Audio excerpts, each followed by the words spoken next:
Estamos de regreso en el programa. Vamos a hablar de salud, vamos a hablar de salud complementaria.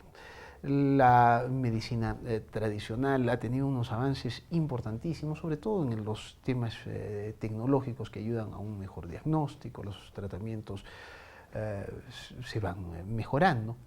Sin embargo, pese a ello, en el mundo se va poniendo cada vez más de moda lo que podríamos llamar, o lo que llaman, la medicina complementaria, es decir, lo que debe ser un complemento de la medicina oficial, la medicina convencional. Otros deciden llamar a esto medicina alternativa, es decir, dejar una para poner otra.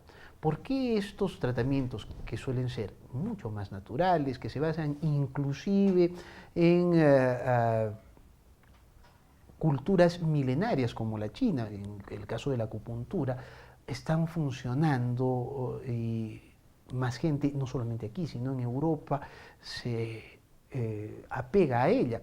Bueno, lo vamos a conversar con el doctor Víctor Sánchez, que ha sido jefe de medicina complementaria de la Seguridad Social y que es un médico especialista en medicina bioenergética. Doctor Sánchez, bienvenido. Gracias, muy amable. Doctor Sánchez, ¿por qué la gente está buscando cada vez más remedios naturales? ¿Por qué la gente cada vez busca más a médicos complementarios, a médicos bioenergéticos, a tratamientos alternativos a lo que es la medicina convencional, la medicina oficial? También llamada medicina alopática, la medicina convencional tiene pues muchos puntos a favor, pero también en contra. Lo positivo es que todos los remedios que producen lo hacen a base de investigación y tienen pues la honradez y la valentía de decir este remedio sirve para esto, pero tiene estos efectos secundarios. Bueno, eso es cierto, por lo menos aparecen, pero cada vez salen investigaciones que dicen, cuidado, sabían de esto y está afectando más a lo otro, ¿no? Así es. También. Entonces, si bien investigamos, vamos a ver que la mayor parte de remedios alopáticos o convencionales son, digamos, buscados o son sustraídos de la medicina natural, ¿no? Solo que algunas veces lo han modificado para comercializarlo, hacerlo semisintético, y en ese proceso pues hay también efectos que la misma gente se da cuenta que a la larga puede traer problemas, puede producir intoxicaciones y un mayor trabajo tanto al hígado como al riñón y provocar problemas sobre todo a nivel de la energía vital, a nivel del sistema inmunológico, y eso conlleva pues la aparición de enfermedades nuevas, ¿no? Que ya son de difícil manejo, que son las enfermedades crónicas. Las enfermedades crónicas entonces pueden ser efectos secundarios de tratamientos médicos convencionales. Y también de problemas de intoxicaciones, sobre todo del estilo de vida que estamos llevando actualmente, que bien sabemos que no es lo mismo el pan, no es lo mismo la fruta y la carne que de hace 20, 30 años, donde no había fungicidas, plaguicidas, donde no había pues agroquímicos, fertilizantes químicos, que digamos, si nosotros observamos, ¿no?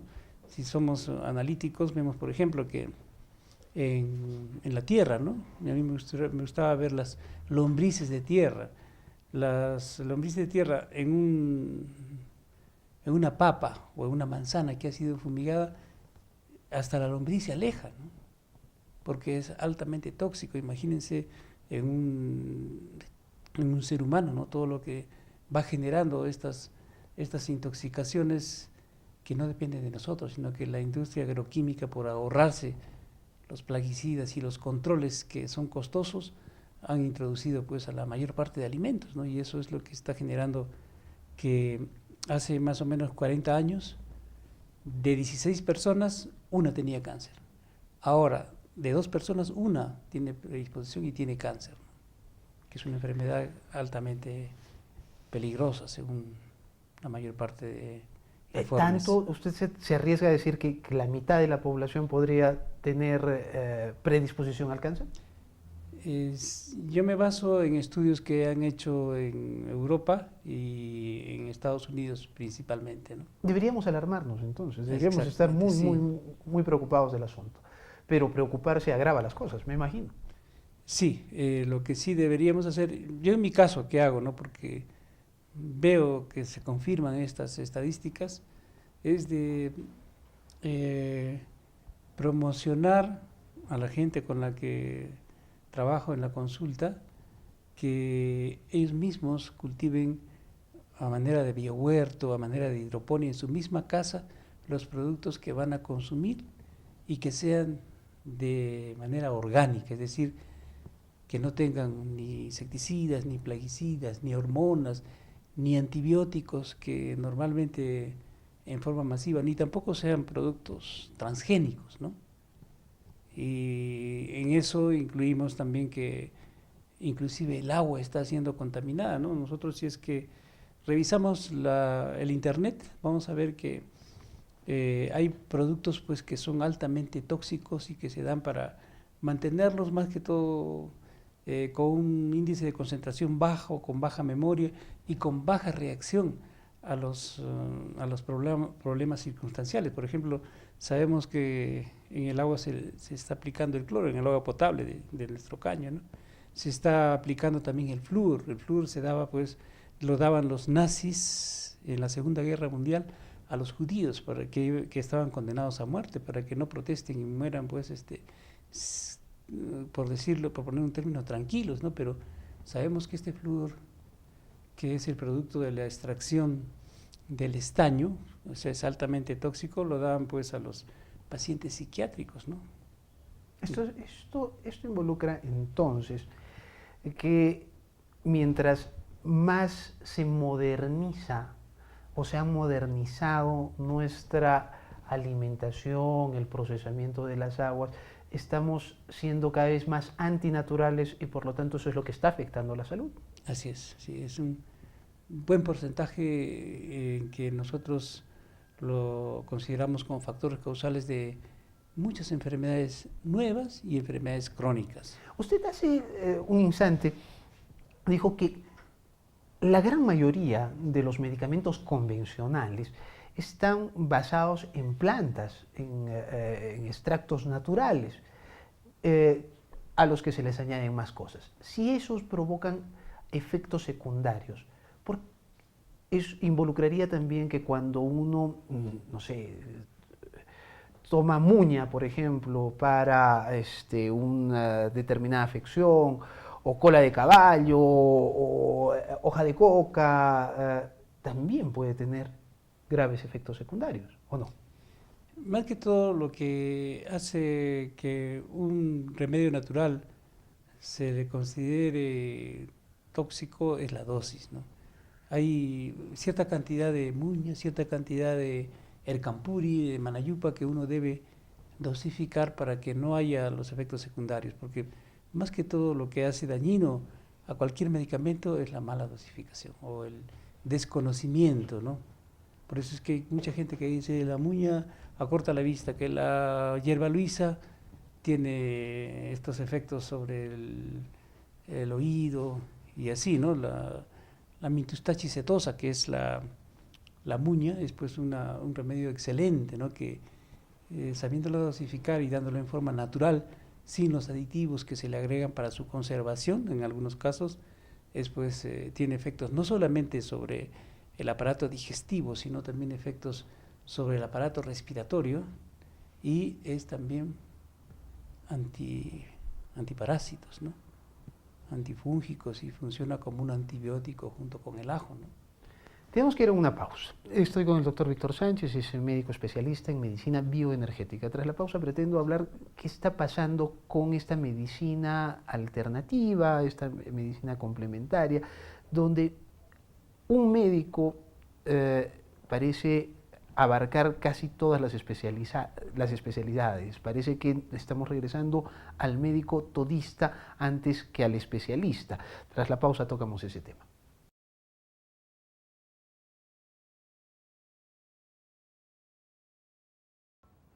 ¿Por qué la medicina alternativa, complementaria? ¿Por qué la medicina natural está poniéndose de moda en el mundo? Lo estamos hablando con el doctor Víctor Sánchez.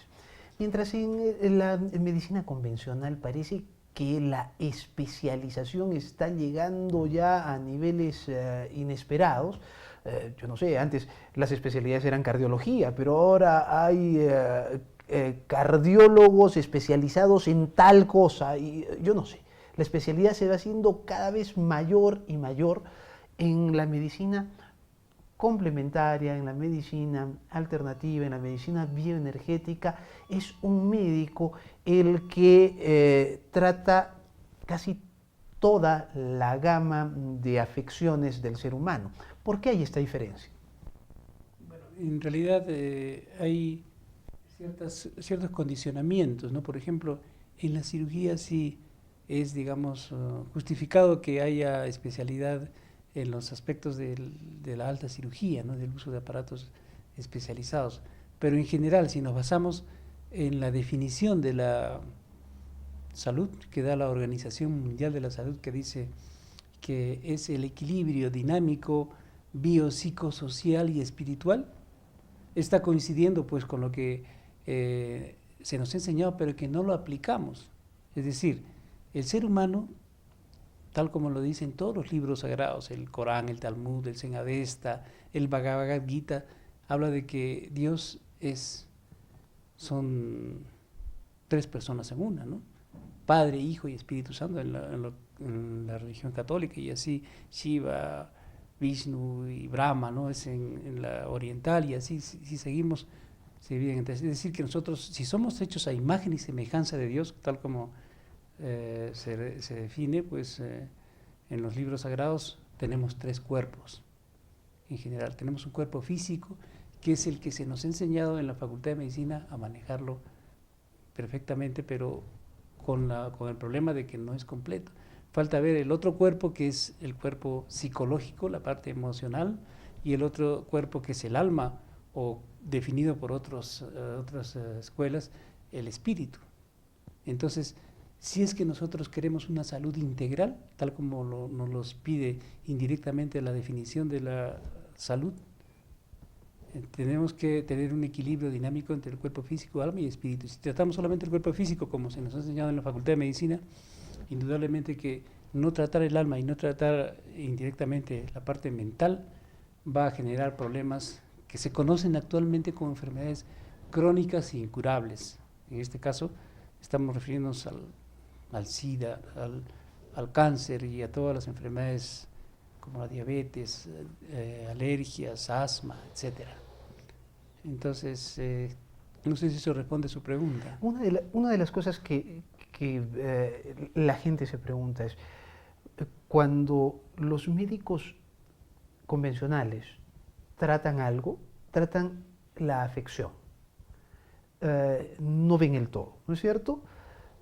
¿Se puede ver realmente el todo? ¿Cómo se puede hacer que la gente recupere la salud? Porque el enfoque que tiene la medicina complementaria es equilibrar el cuerpo, equilibrar al ser humano para que sea él quien genere la curación, ¿verdad? Así es. No es que el médico cura, que el medicamento cura, sino ustedes, los especialistas en medicina bioenergética, lo que hacen es equilibrar el cuerpo, ¿verdad?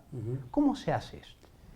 Bueno, así como existe un sistema nervioso importantísimo, un sistema sanguíneo, un sistema cardiovascular, existe también pues un sistema de energía vital que maneja al sistema inmunológico, que son células especializadas que están en todo el cuerpo. Entonces, las señales que nos da este sistema inmunológico mediante los síntomas que presenta nos va indicando qué parte de la totalidad está afectada.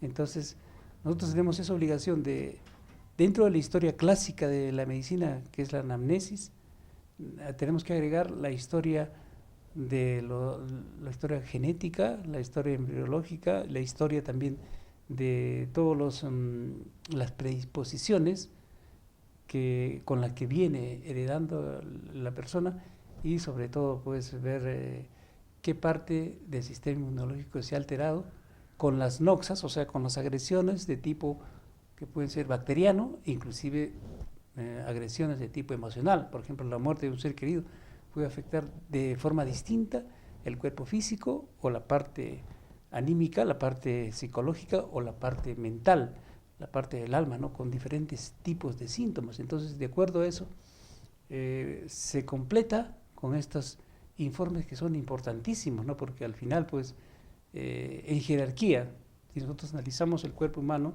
vemos que cada cuerpo, de los que hemos hablado, cuerpo físico, alma y espíritu, tienen su sede en una parte anatómica de nuestro cuerpo. Por ejemplo, el cuerpo físico tiene su sede en el aparato digestivo y sus anexos, y está protegido por una zona, una columna y, digamos, músculos y tendones.